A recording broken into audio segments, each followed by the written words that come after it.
আজ আন্তর্জাতিক তামাক বিরোধী দিবস, অর্থাৎ সেই 1989 সাল থেকে পালিত হয়ে আসছে এই দিনটি।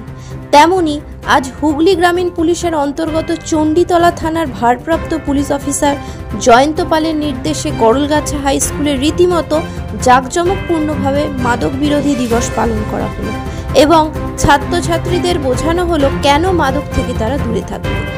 উক্ত কর্মসূচিতে উপস্থিত ছিলেন প্রায় কয়েকশো ছাত্রছাত্রী এবং স্কুলের প্রধান শিক্ষক রবীন্দ্রনাথ সাধুকা। এছাড়া উপস্থিত ছিলেন সাব ইন্সপেক্টর প্রসেনজিৎ বিশ্বাস সহ একাধিক পুলিশ কর্মী। রইল এই বিশেষ বার্তা। দেখুন চ্যানেল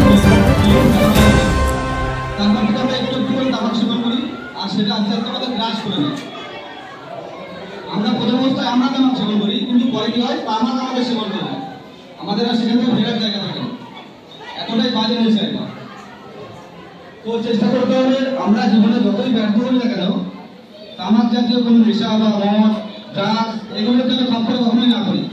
যদি কারোর মনে কখনো কষ্ট হয় বা কিছু দুঃখ হয় সেটা তার বন্ধু বান্ধব বাড়িতে মা বাবা সবার সঙ্গে শেয়ার করবে।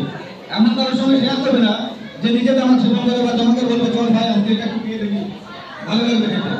এরকম কোনো বন্ধু বান্ধবের সঙ্গে মিশ না। এরকম কোনো সিনিয়র দাদা যদি বলে এরকম কথাবার্তা যে চলো আজকে যাই একটু তামাক খেয়ে দেখি কেমন লাগে, আজকে একটু মজা করি, এটা কিন্তু কখনো করবে না। তোমরা সবাই খুব ভালো, আমি জানি ছেলেরাও খুব ভালো, মেয়েরা খুব ভালো, তোমাদের সামনে অনেক বড় ভবিষ্যৎ আছে। আর তোমাদের দায়িত্ব এটা, তোমরা নিজেরা তামাক সেবন করবে না এবং কাউকে কেউ যদি তামাক সেবন করে তোমাদের বন্ধু বান্ধবের মধ্যে তাদেরকেও যাতে সেখান থেকে সরিয়ে আনা যায় সেটা দায়িত্ব কাদের? কাদের দায়িত্ব? তোমাদের। এই সমাজটার দায়িত্ব কাদের? ছাত্র ছাত্রীদের, তাই তো? এই সমাজের দায়িত্ব ছাত্র ছাত্রীদের। ভবিষ্যৎ আমরা কেমন থাকবো, ভবিষ্যতে আমাদের দেশটা কেমন হবে সেটা কাদের উপর নির্ভর করছে? তোমাদের উপর নির্ভর করছে। তোমরা যেমন হবে আমাদের সমাজটাও